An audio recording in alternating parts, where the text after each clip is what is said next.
Jam 2 siang, HP saya bergetar. Nama putri saya muncul di layar. Jantung saya langsung deg-degan. Bukan karena senang, tapi karena saya tahu pasti ada masalah lagi. "Bapak, kemana uang pensiun bulan ini?" Suaranya dingin. Tangan saya bergetar memegang HP. "Putri, Bapak sudah kasih semua ke kamu minggu lalu kan?" "Iya, tapi kenapa sekarang tidak ada lagi? Kamu tahu kan biaya sekolah cucu sudah jatuh tempo? Atau Bapak lupa cucu Bapak butuh makan?" Hati saya seperti ditusuk. 30 tahun. 30 tahun saya memberikan semua gaji saya untuk dia. Sejak dia lahir di Rumah Sakit Budi Asih Jakarta tahun 1995 sampai dia lulus kuliah di Universitas Indonesia. Bahkan setelah dia menikah dengan Bambang, saya masih terus membantu. Tapi tidak pernah sekalipun saya mendengar kata terima kasih.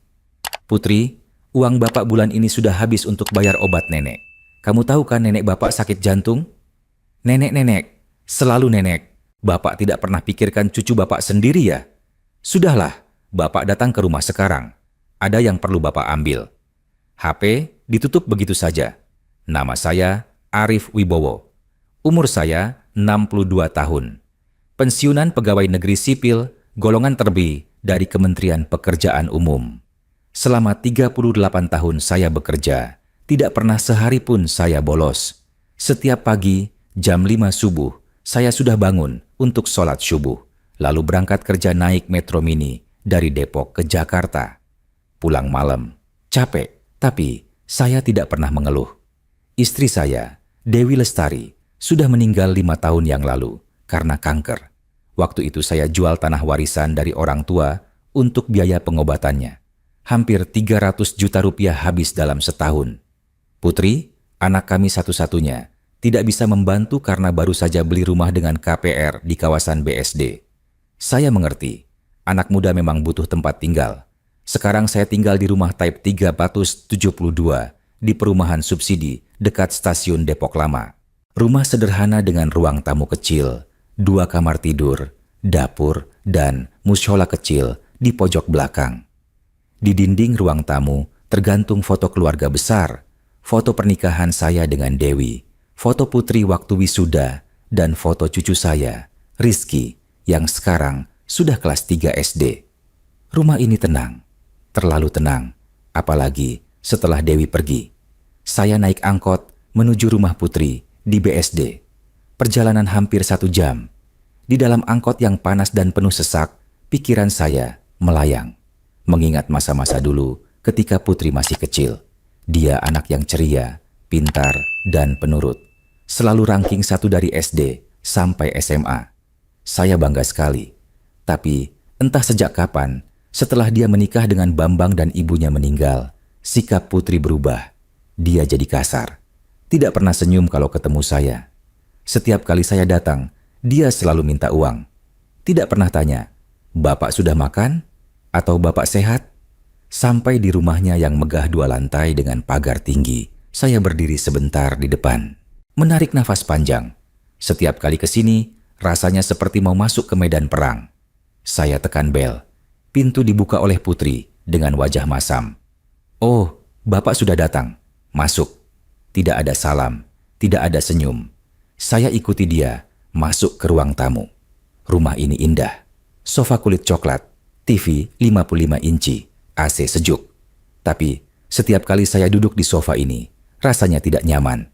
Seperti tamu yang tidak diharapkan. "Pak, langsung saja ya. Saya sudah pikir-pikir dan saya rasa..." Putri duduk di depan saya, tangannya dilipat di dada.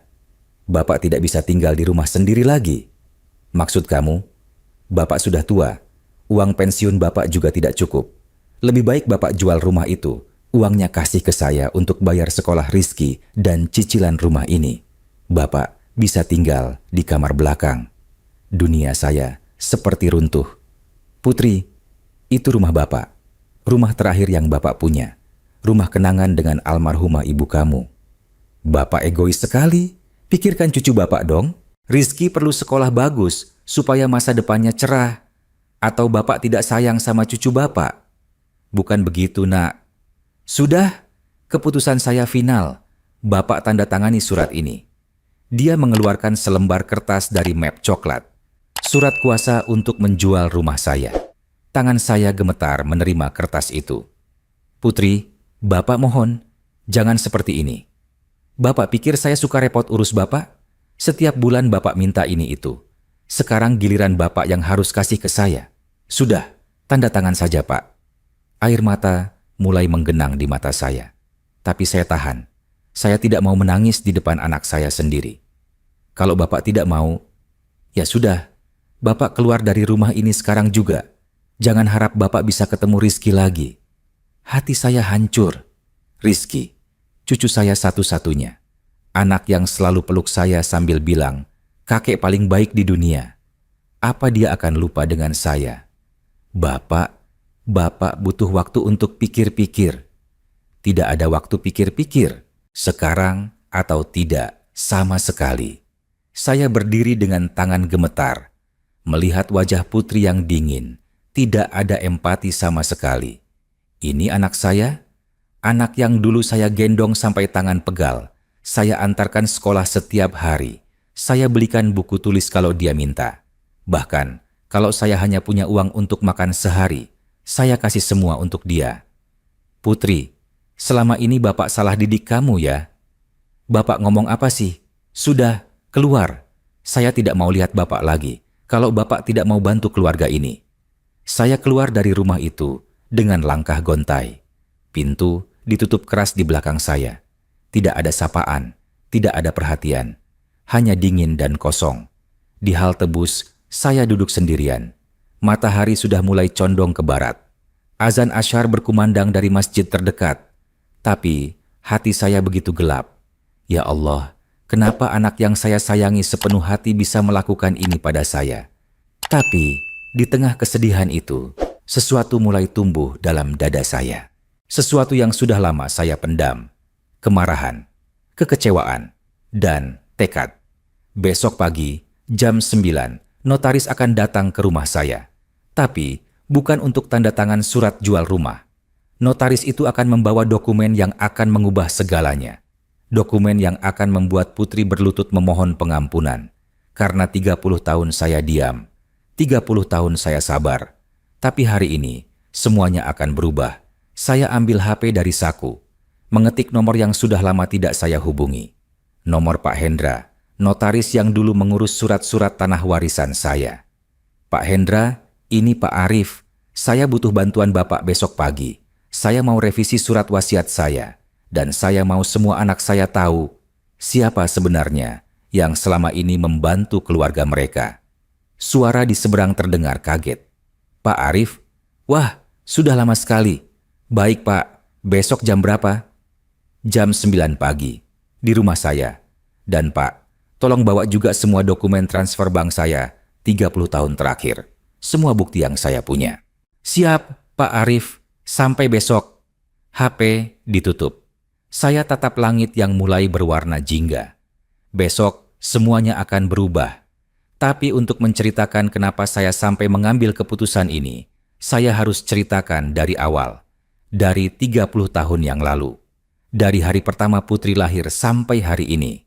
Tahun 1995, Putri lahir di Rumah Sakit Budi Asih Jakarta. Saat itu gaji saya sebagai PNS golongan 2 hanya sekitar Rp500.000 per bulan. Biaya melahirkan hampir 2 juta. Saya harus pinjam uang ke kantor. Tapi saat melihat Putri kecil di gendongan Dewi, semua rasa lelah hilang. Dia cantik, matanya besar, kulitnya putih seperti ibunya. Mas, kita harus kasih yang terbaik untuk dia, kata Dewi sambil mengelus kepala Putri kecil. Dan saya lakukan itu, semua yang terbaik. Ketika Putri masuk TK, saya daftarkan dia ke TK swasta terbaik di Depok, bukan TK negeri yang murah. Biayanya 300.000 per bulan, hampir setengah gaji saya. Dewi harus mulai jualan gorengan di depan rumah untuk tambahin biaya hidup. Ketika Putri SD, dia minta les piano. Saya turuti, les 200.000 per bulan. Dia minta sepatu Nike, saya belikan. Dia minta buku-buku cerita import, saya belikan. Bahkan, kalau dia bilang temannya punya tas Barbie, besoknya saya sudah belikan yang sama. "Mas, tidak apa-apa kita hidup pas-pasan asal Putri bahagia," kata Dewi, dan kami berdua sepakat untuk itu. Saya ingat satu kejadian waktu Putri kelas 5 SD. Dia menangis keras karena tidak bisa ikut study tour ke Bali. Biayanya 3 juta rupiah. Gaji saya waktu itu baru naik jadi 1,5 juta per bulan. Mana mungkin saya punya 3 juta. Tapi melihat Putri menangis, hati saya tidak tega. Saya jual motor bebek saya seharga 2,5 juta, lalu pinjam 500 ribu ke teman kantor. Total 3 juta. Saya kasih ke Putri. "Beneran Pak, aku bisa ikut ke Bali?" Matanya berbinar. "Beneran Nak, Bapak mau kamu bahagia." "Makasih Pak, Bapak paling baik di dunia." Dia peluk saya erat. Momen itu, rasanya semua pengorbanan terbayar. Tapi sejak saat itu, saya harus naik angkot ke kantor. Tidak punya motor lagi. Perjalanan yang tadinya 30 menit jadi 1,5 jam. Berangkat subuh, pulang malam. Dewi tidak pernah komplain. Dia malah tambah semangat jualan gorengan, bahkan mulai terima jahitan dari tetangga. Kami berdua kerja keras demi masa depan Putri. Ketika Putri SMP, dia masuk SMP Negeri 1 Depok, sekolah favorit.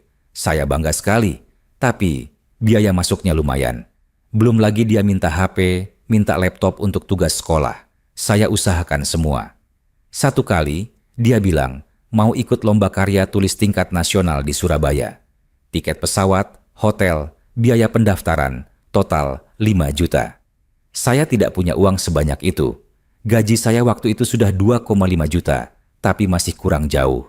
Saya pulang kampung ke Madiun, ketemu kakak saya, Mas Agus, minta pinjam uang. Mas Agus kasih 3 juta. "Arif, ini uang tabungan buat bangun rumah.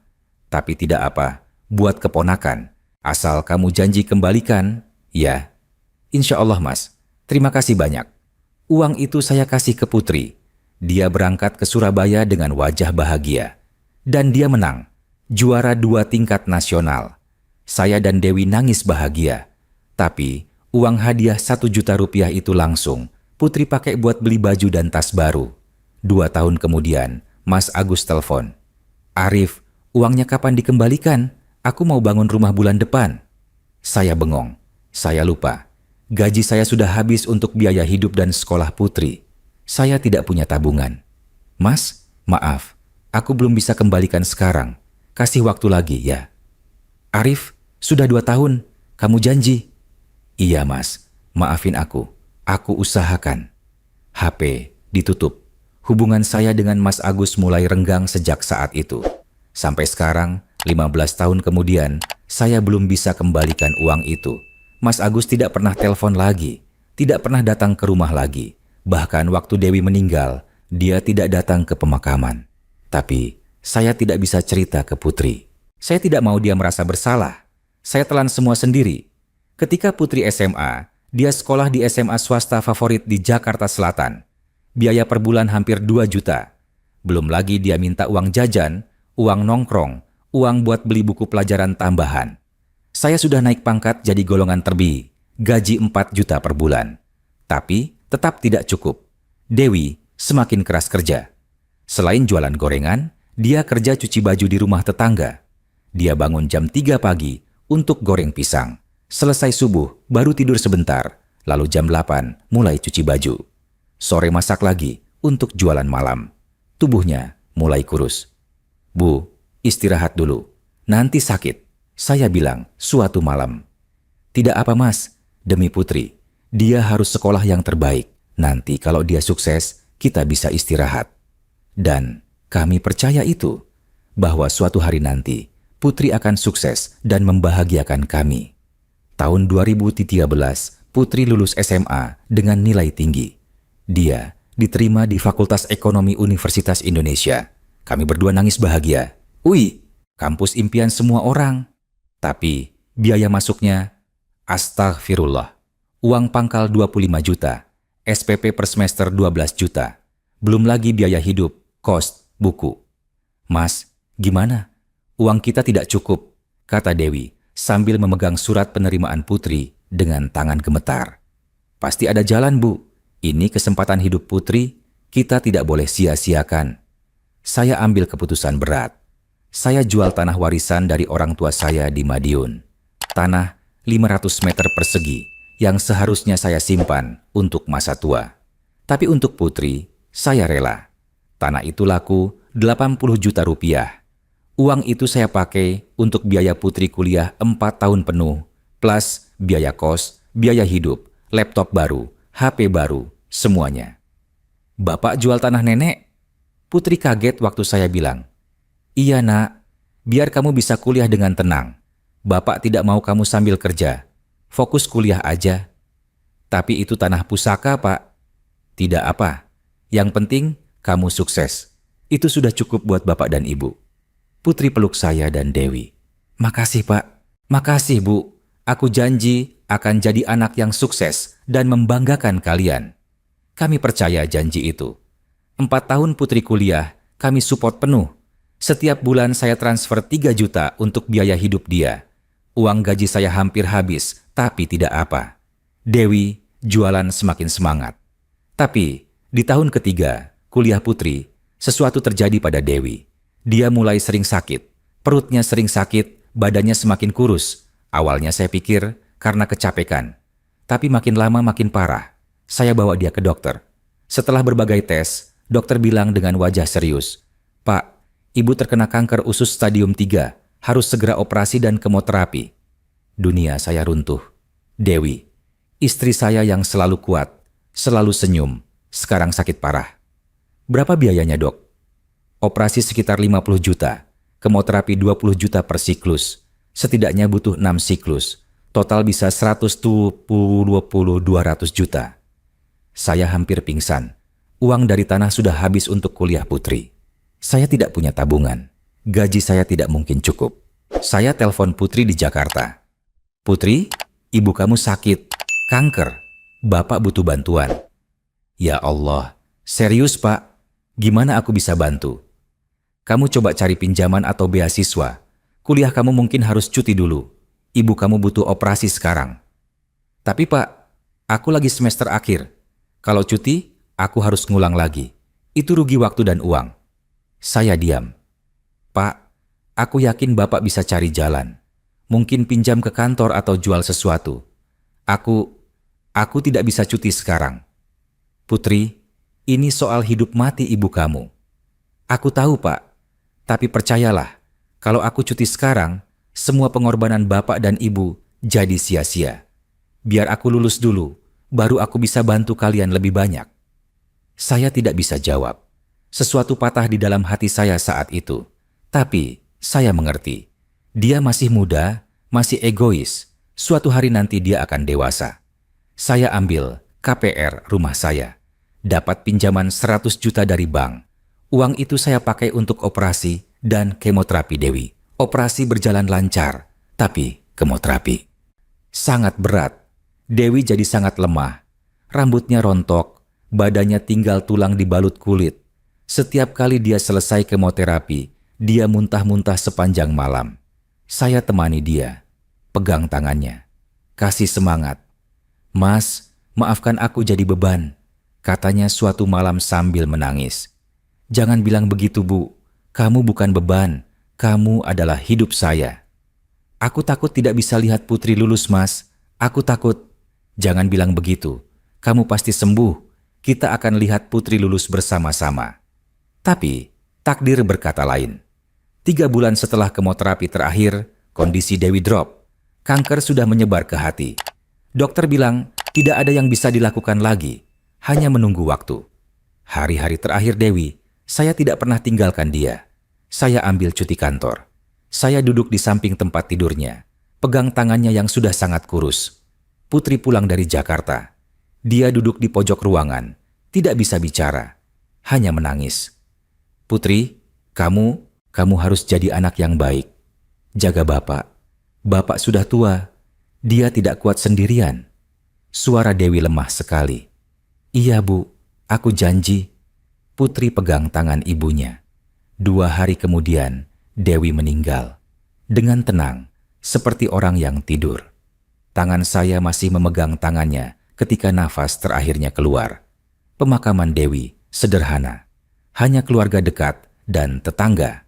Mas Agus tidak datang. Saudara-saudara lain datang, tapi cuma sebentar, lalu pulang. Setelah 40 hari, kehidupan harus berjalan lagi. Putri kembali ke Jakarta untuk menyelesaikan kuliahnya. Saya kembali kerja. Rumah yang dulu ramai dengan suara Dewi, sekarang sunyi. Tapi saya tahan. Saya harus tahan. Demi Putri. Putri lulus dengan IPK 3,7. Wisuda.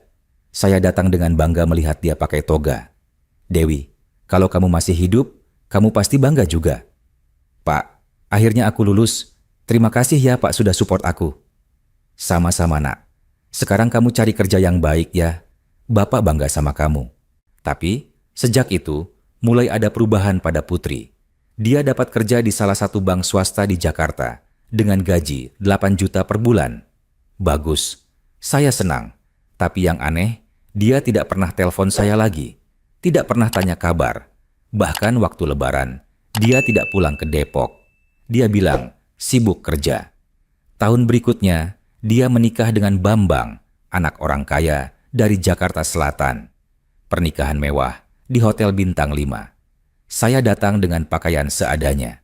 Mas kawin, 100 juta rupiah. Acara resepsi 500 undangan.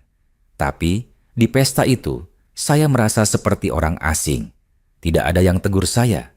Putri sibuk dengan tamu-tamunya yang berdasi dan berbaju kebaya mahal. Bambang bahkan tidak sempat salam dengan saya dengan benar. Pak Arif ya? Saya Bambang. Terima kasih sudah mendidik Putri dengan baik. Dia jabat tangan saya sebentar, lalu langsung pergi. Hanya itu. Malam itu saya pulang sendirian dengan hati kosong. Apa yang terjadi dengan Putri? Setahun setelah menikah, Putri punya anak. Rizky. Saya datang lihat cucu saya yang baru lahir. Dia lucu. Mirip Putri waktu kecil. Congratulations nak. Sehat ya cucu Bapak? Sehat Pak. Pak, Bapak tidak usah sering-sering datang ke sini ya. Nanti Rizky ketularan penyakit dari orang tua. Bapak kan sudah tua. Hati saya seperti ditusuk. Tapi saya tahan. Mungkin dia lagi sensitif habis melahirkan. Bulan-bulan berikutnya, Putri mulai sering telepon.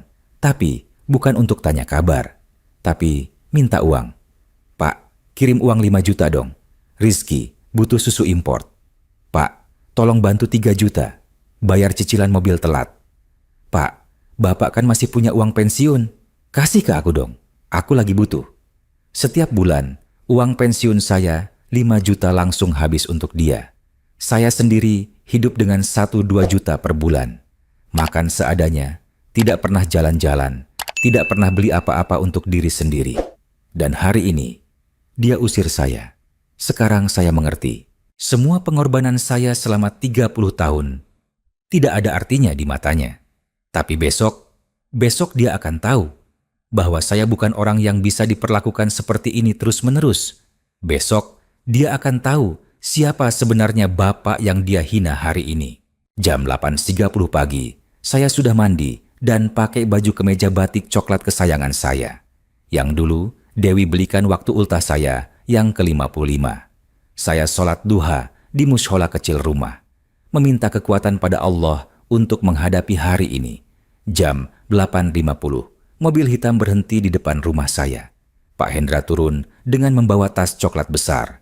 Beliau notaris senior, umur sekitar 65 tahun, rambut sudah memutih, tapi mata masih tajam. Assalamualaikum Pak Arif, sudah lama tidak bertemu. Waalaikumsalam Pak Hendra, silakan masuk. Kami duduk di ruang tamu yang sederhana. Pak Hendra taruh tasnya di atas meja, mengeluarkan berbagai dokumen.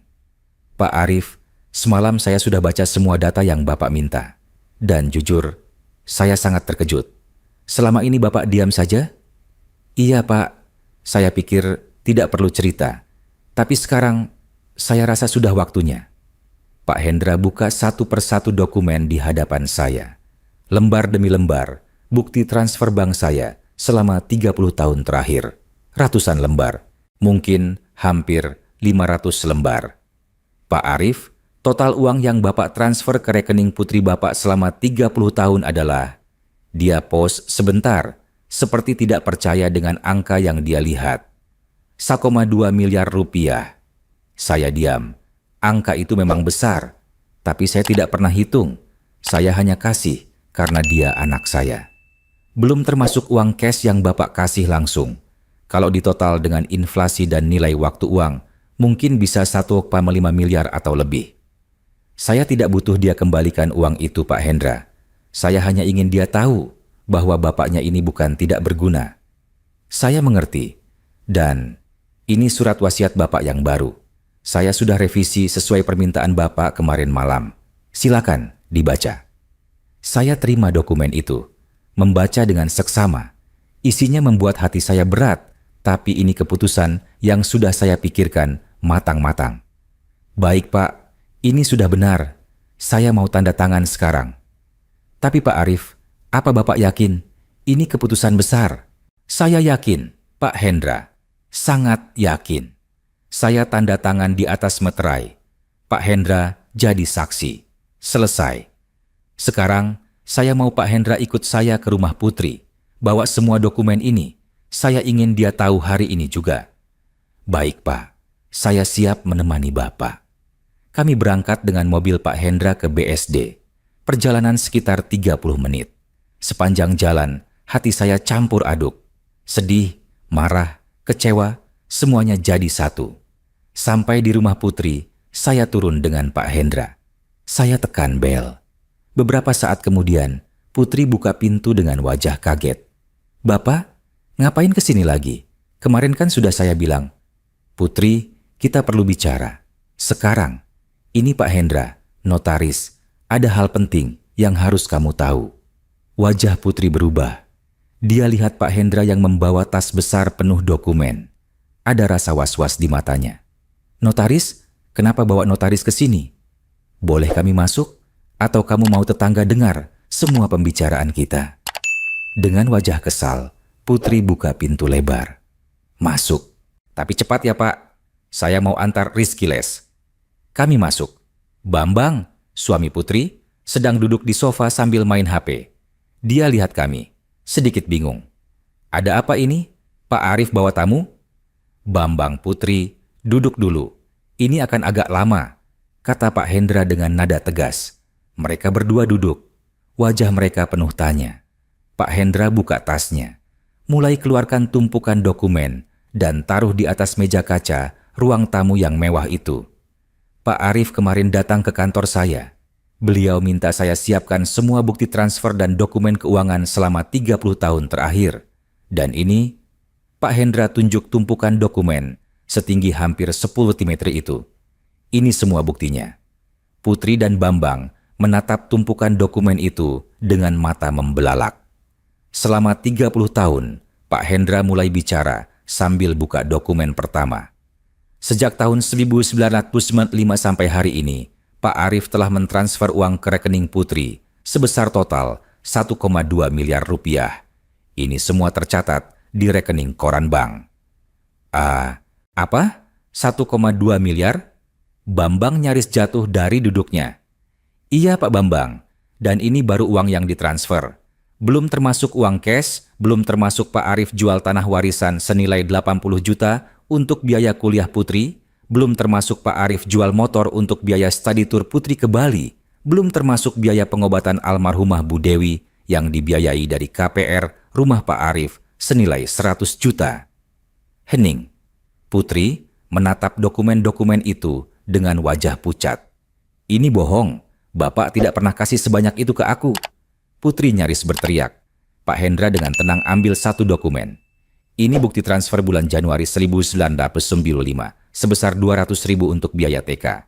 Ini Maret 1995, 300.000 untuk biaya les piano. Ini Mei 1995. Pak Hendra terus buka lembar demi lembar. Semua ada buktinya Bu Putri. Semua tercatat dengan rapi.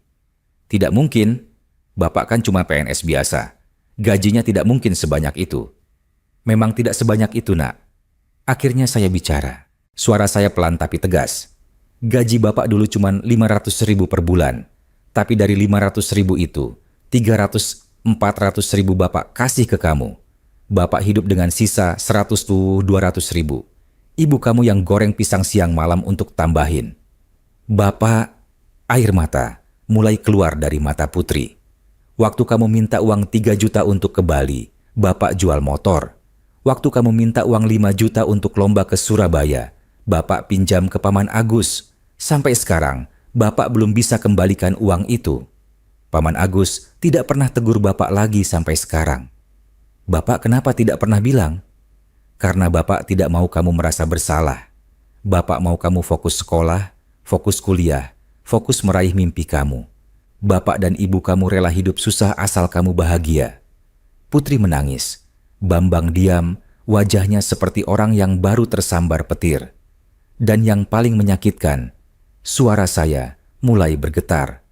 Waktu ibu kamu sakit kanker, Bapak telepon kamu, minta kamu pulang, minta kamu cuti kuliah sebentar untuk rawat ibu kamu. Tapi kamu bilang apa? Kamu bilang tidak bisa cuti karena sedang semester akhir. Kamu bilang nanti percuma semua pengorbanan Bapak kalau kamu tidak lulus. Padahal ibu kamu sedang sekarat. Bapak, aku tidak tahu ibu seserius itu. Kamu tidak tahu karena kamu tidak mau tahu. Kamu sibuk dengan kuliah kamu, dengan teman-teman kamu, dengan kehidupan kamu di Jakarta. Sementara ibu kamu sekarat di rumah sakit. Saya tidak bisa tahan lagi. Air mata mengalir deras. Tapi saya tidak peduli. 30 tahun saya pendam semua ini. 30 tahun saya diam. Waktu ibu kamu meninggal, kamu datang. Tapi cuma sebentar. 3 hari setelah pemakaman, kamu sudah balik ke Jakarta lagi. Bapak ditinggal sendirian di rumah yang penuh kenangan dengan ibu kamu. Kamu tahu rasanya gimana? Putri menangis semakin kencang. Bambang pegang tangan istrinya, tapi dia sendiri juga syok. Pak Hendra ambil dokumen lain. Dan ini surat wasiat Pak Arif yang baru. Putri mengangkat kepalanya, mata merah. Isinya begini, Pak Arif memiliki rumah di Depok senilai sekitar 400 juta rupiah. Uang pensiun Pak Arif masih ada sisa sekitar 50 juta di bank. Dan Pak Arif punya asuransi jiwa senilai 200 juta rupiah. Bambang dan Putri menatap Pak Hendra dengan penuh perhatian. Dalam surat wasiat yang lama, semua harta itu akan diberikan kepada Putri sebagai anak tunggal. Tapi dalam surat wasiat yang baru ditandatangani pagi ini, Pak Hendra pause sebentar. Pak Arif memberikan seluruh hartanya untuk yayasan anak yatim di Depok. Apa? Putri dan Bambang kompak berteriak. Iya. Tidak ada sepeser pun yang akan diberikan kepada Putri, karena menurut Pak Arif, Putri sudah menerima lebih dari cukup selama 30 tahun. Bapak tidak bisa begini, aku anak Bapak satu-satunya. Memang, saya menatap Putri dengan mata berkaca-kaca. Kamu anak Bapak satu-satunya. Tapi kamu perlakukan Bapak seperti apa? Kemarin kamu usir Bapak. Kamu bilang Bapak tidak berguna. Kamu bilang Bapak cuma jadi beban. Kamu suruh Bapak jual rumah dan kasih uangnya ke kamu. Kamu pikir Bapak ini apa? Mesin ATM? Bapak, aku tidak bermaksud. Tidak bermaksud? Kamu dengan sengaja bilang kalau Bapak tidak tanda tangan surat jual rumah, Bapak tidak boleh ketemu Rizky lagi. Kamu tahu itu menyakiti Bapak seberapa dalam? Hening, hanya terdengar suara tangisan Putri. Selama 30 tahun, Bapak kasih semua yang Bapak punya. Uang, waktu, tenaga, kesehatan Bapak. Ibu kamu sakit dan meninggal juga karena terlalu kerja keras untuk biayai hidup kamu yang mewah. Dan setelah semua itu, kamu usir Bapak seperti orang asing. Maafkan aku, Pak. Maafkan aku. Putri jatuh berlutut di depan saya. Tapi saya tidak bisa langsung memaafkan. Hati saya terlalu sakit. Putri, selama ini Bapak tidak pernah menuntut apa-apa dari kamu. Bapak tidak pernah minta kamu rawat Bapak. Bapak tidak pernah minta kamu kasih uang ke Bapak. Yang Bapak minta cuma satu, hormati Bapak, sayangi Bapak. Perlakukan Bapak seperti Bapak yang telah berkorban untuk kamu. Tapi itu pun kamu tidak bisa kasih. Bambang akhirnya bicara. Suaranya pelan. Pak Arif, saya tidak tahu selama ini Bapak telah berkorban sebanyak ini. Saya mohon maaf atas sikap saya dan Putri.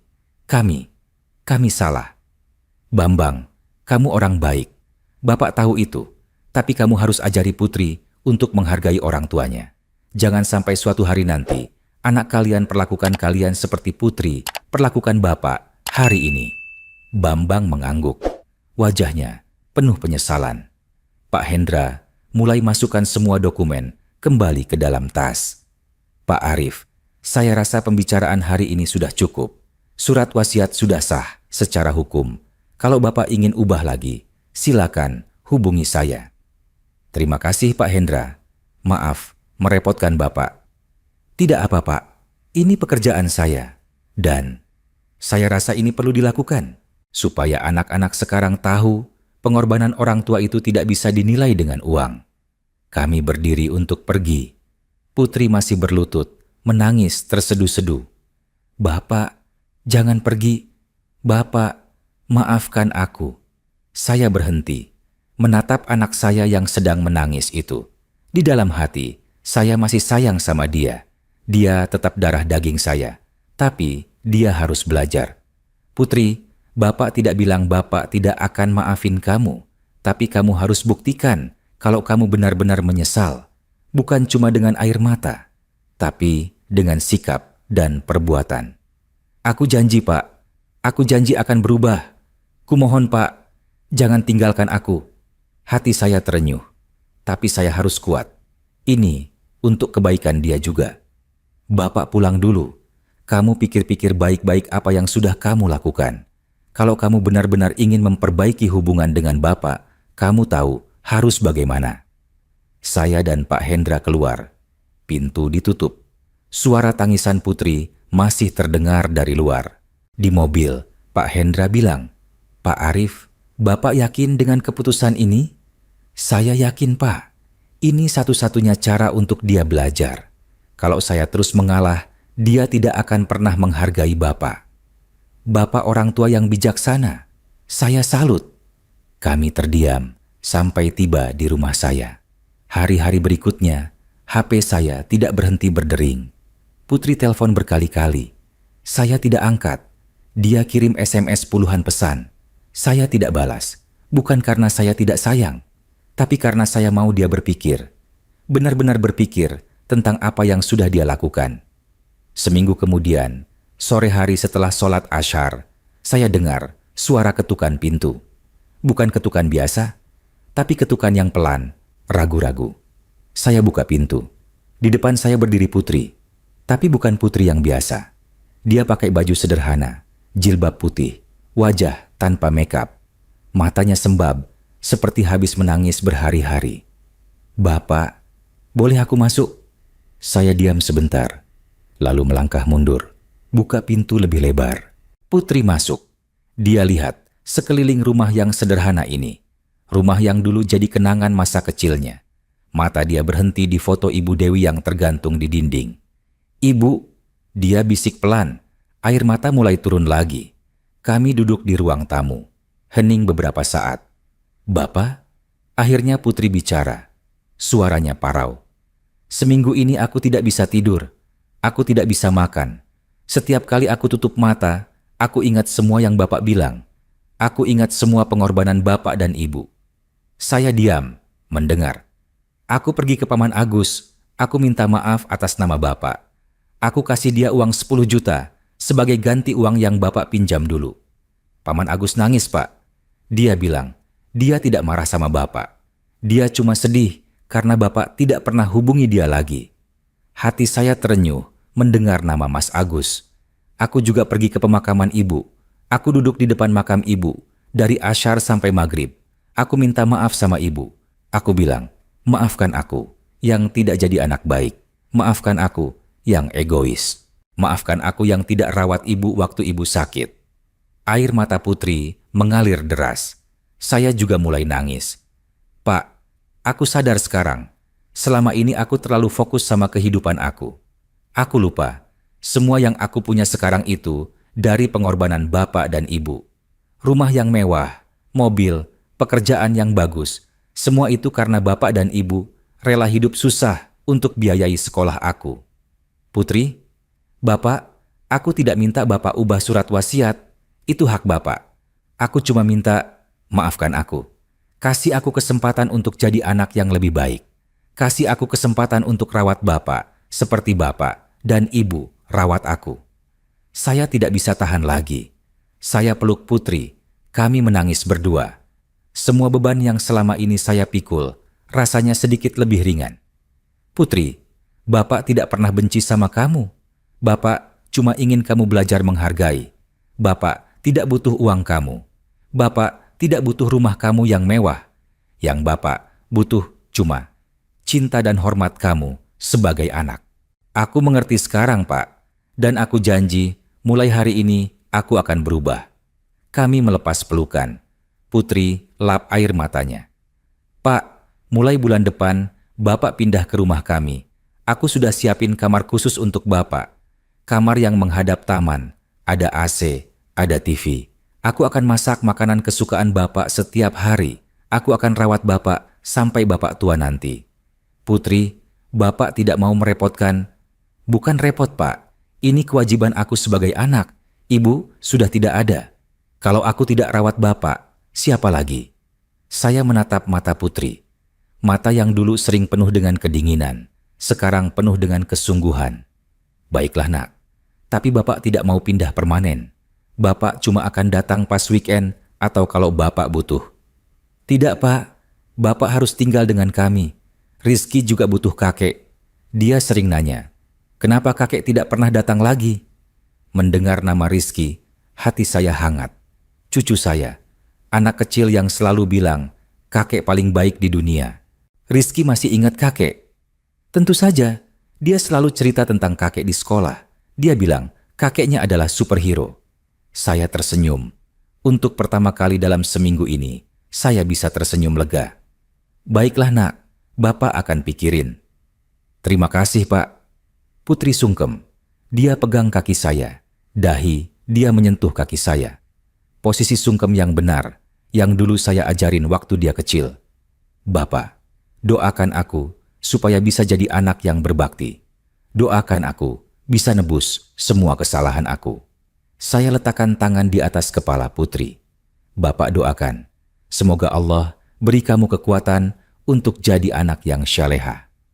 Setelah Putri pulang, saya duduk sendirian di ruang tamu, menatap foto Dewi di dinding. Bu, kamu lihat kan? Putri kita sudah sadar. Dia sudah kembali jadi anak kita yang dulu. Terima kasih ya, Bu. Pasti kamu yang doain dari sana. 2 minggu kemudian, kondisi berubah total. Putri datang setiap weekend dengan Rizky dan Bambang. Mereka bawa makanan, bawa oleh-oleh, bantu bersih-bersih rumah. Rizky peluk saya erat. Kakek, aku kangen kakek. Kakek juga kangen Rizky. Sekolahnya gimana? Bagus, Kek. Aku ranking 3. Mama bilang, kalau aku ranking 1, kakek akan kasih hadiah. Saya tertawa. Iya, nanti kakek kasih hadiah. Putri masak di dapur. Masak rendang, masak opor ayam, masak sayur asem. Makanan kesukaan saya dan Dewi dulu. Bau masakan itu mengisi rumah yang dulu sepi. Bambang duduk di sebelah saya. Pak Arif, terima kasih sudah kasih Putri kesempatan kedua. Saya janji akan jaga dia supaya tidak lupa diri lagi. Bambang, kamu suami yang baik. Bapak percaya sama kamu. Pak, saya sudah bilang ke Putri, gaji dia setiap bulan 2 juta harus untuk Bapak. Biar Bapak bisa hidup lebih enak. Tidak usah, Bambang. Bapak cukup dengan pensiun Bapak. Tidak, Pak. Ini hak Bapak. Selama ini Bapak yang kasih ke Putri. Sekarang giliran Putri yang kasih ke Bapak. Saya tidak bisa menolak lagi. Hati saya hangat. Makan siang bersama. Kami duduk melingkar di meja makan kecil. Putri suapin saya. Rizky cerita tentang sekolah. Bambang tanya kesehatan saya. Inilah yang saya rindukan. Kehangatan keluarga. Bukan uang, bukan rumah mewah, tapi kehangatan dan cinta. Setelah makan, Putri cuci piring. Rizky main di teras. Saya duduk di ruang tamu dengan Bambang. Pak, besok kami mau ajak Bapak ke Jakarta. Ada acara halal bihalal di kantor Putri. Putri mau perkenalkan Bapak ke teman-teman kantornya. Dia bangga punya Bapak. Benarkah? Iya, Pak. Kemarin dia cerita ke teman-temannya tentang pengorbanan Bapak. Banyak yang nangis dengernya. Mereka bilang, "Putri, beruntung punya Bapak seperti Bapak." Hati saya penuh syukur. Alhamdulillah. Malam harinya, setelah mereka pulang, saya telepon Pak Hendra. "Pak Hendra, saya mau ubah surat wasiat saya lagi." "Loh, kenapa Pak? Ada masalah?" "Tidak ada masalah. Justru sebaliknya. Putri sudah berubah. Dia sudah sadar. Saya mau kembalikan surat wasiat seperti semula. Rumah dan harta saya untuk Putri." "Alhamdulillah Pak Arif, saya senang mendengarnya. Baik, besok saya siapkan dokumennya." "Terima kasih Pak Hendra. Terima kasih sudah bantu Bapak." "Sama-sama Pak. Semoga keluarga Bapak selalu rukun."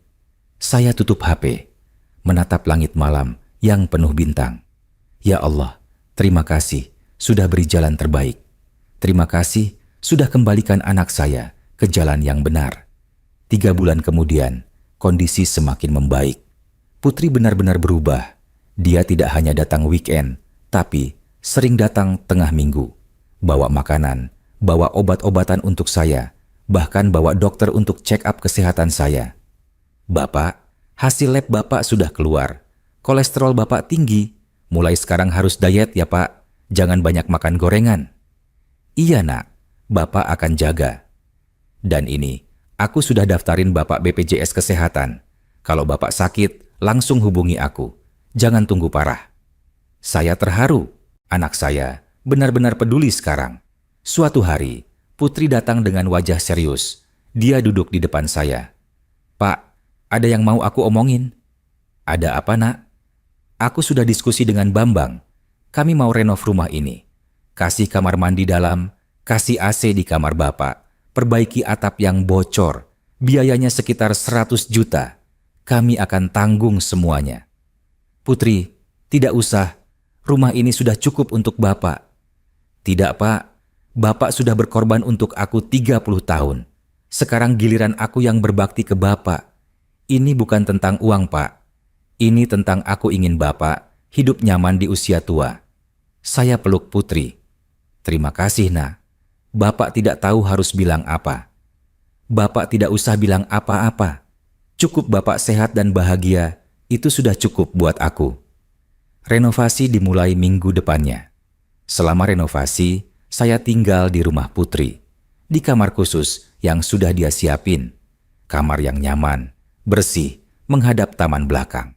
Setiap pagi, Putri bangunin saya untuk sholat subuh bareng. Setelah sholat, kami duduk di ruang keluarga, ngobrol sambil minum kopi.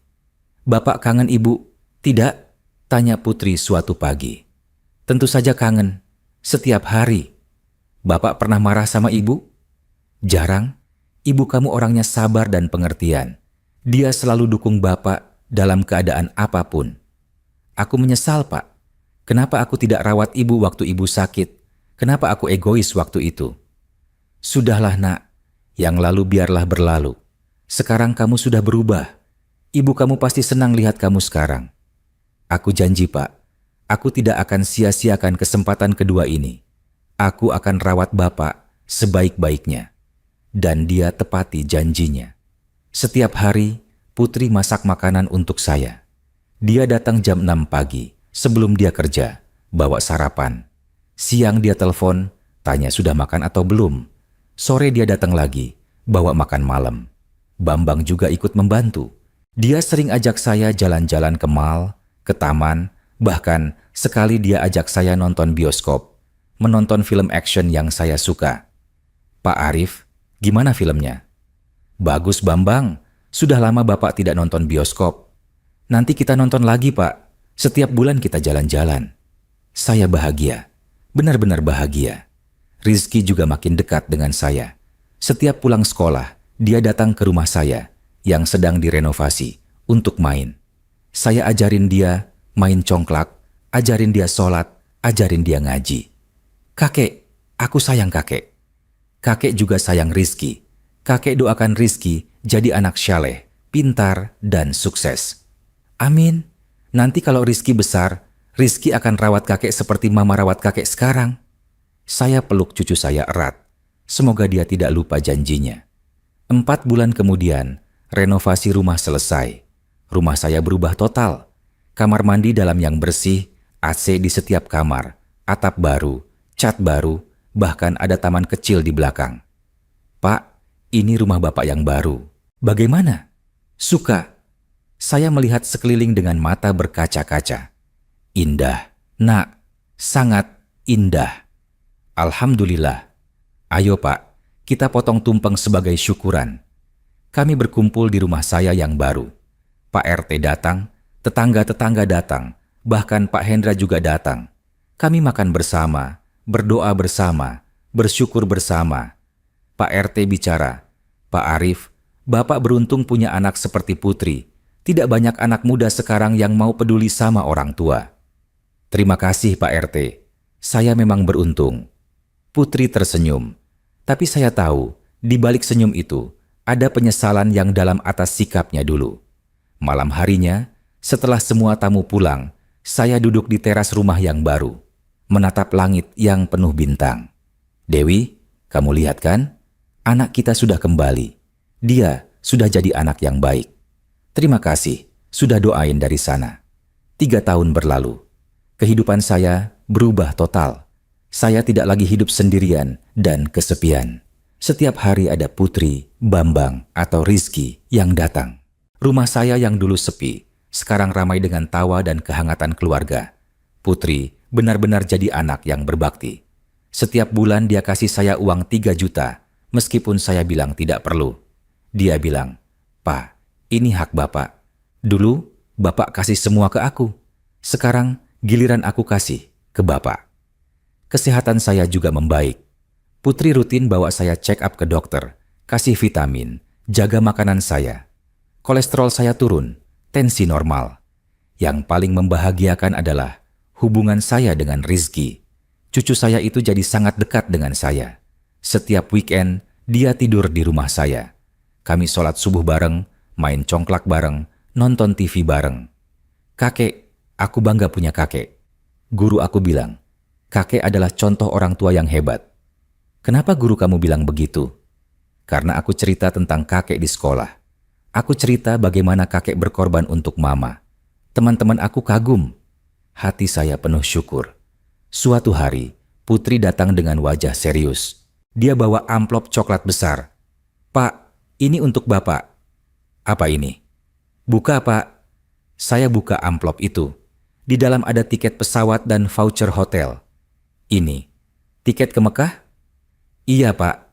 Aku daftarin Bapak umroh. Berangkat bulan depan. Ini impian Bapak kan? Dulu Bapak bilang, pengen umroh tapi tidak punya uang karena uang Bapak habis untuk aku. Air mata saya jatuh. Putri, ini terlalu banyak. Tidak ada yang terlalu banyak untuk Bapak. Bapak sudah kasih segalanya untuk aku. Sekarang giliran aku yang kasih segalanya untuk Bapak.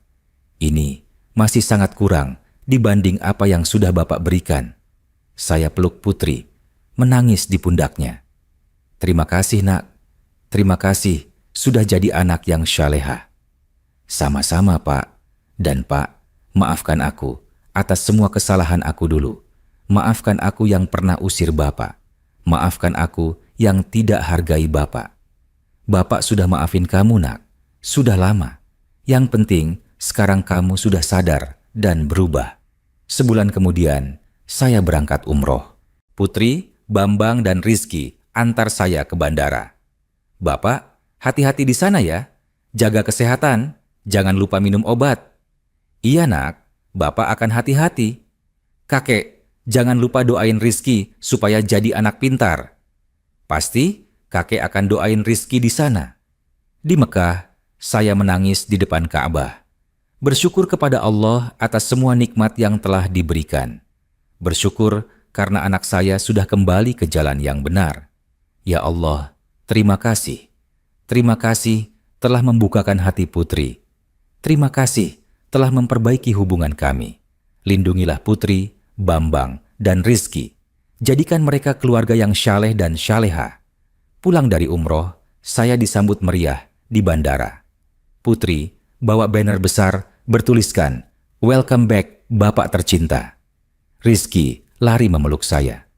Kakek, kangen. Kami pulang ke rumah dengan hati bahagia. Malam itu, kami makan malam bersama. Putri masak makanan kesukaan saya. Kami duduk melingkar, seperti keluarga yang harmonis. Pak, bagaimana umrohnya? Alhamdulillah, lancar, sangat menyentuh. Bapak doakan kalian semua di sana. Terima kasih, Pak. Semoga doa Bapak dikabulkan Allah. Setelah makan, kami duduk di ruang tamu. Putri duduk di samping saya, kepala dia bersandar di bahu saya, seperti dulu waktu dia masih kecil. Pak, aku ingin bilang sesuatu. Apa, Nak? Aku bersyukur Allah kasih aku kesempatan kedua, kesempatan untuk memperbaiki kesalahan aku, kesempatan untuk jadi anak yang lebih baik. Kalau dulu aku tidak diusir dari rumah, mungkin aku tidak akan pernah sadar betapa egoisnya aku. Putri, sekarang aku mengerti, Pak. Orang tua adalah harta paling berharga. Bukan rumah, bukan mobil, bukan uang. Tapi orang tua. Karena mereka tidak akan selamanya ada. Dan kalau mereka sudah pergi, kita tidak bisa minta maaf lagi. Alhamdulillah kamu sudah sadar, Nak. Pak, aku janji.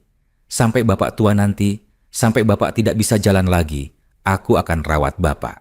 Seperti Bapak dan Ibu rawat aku dulu. Saya peluk Putri. Terima kasih, Nak. Bapak bangga sama kamu. Dan sejak hari itu, kehidupan kami menjadi seperti yang seharusnya. Penuh cinta, penuh kehangatan, penuh pengertian. Saya mengerti sekarang. Kadang kita harus tegas untuk membuat orang yang kita sayangi menjadi lebih baik. Kadang kita harus membiarkan mereka jatuh dulu, supaya mereka belajar untuk bangkit dengan benar. Dan alhamdulillah, keputusan saya waktu itu adalah keputusan yang tepat.